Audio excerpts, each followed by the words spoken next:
Ready তো হয়ে গেলাম, কিন্তু আজকে কি পরীক্ষা সেটাই তো জানি না। কি হবে যে আমার কে জানে।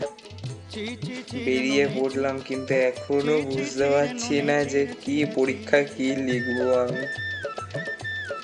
চুলটা ঠিক আছে তো, ওটা সব থেকে বেশি ইম্পর্টেন্ট। আরে ভাই, তোর পরীক্ষা তুই পাক্কা ফেল করবি এখন চুল নিয়ে ভাবছে।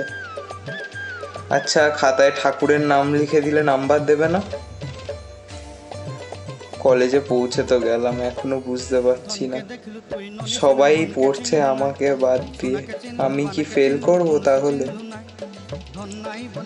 বুঝতে পারছি না কি লিখবো। শুধু নাম, রোল নাম্বার লিখলে আই গেস নাম্বার দিয়ে দেবে।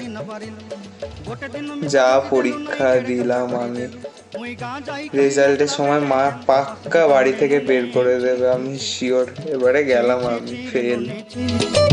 চি চি চি রে ননি চি রে চি রে চি।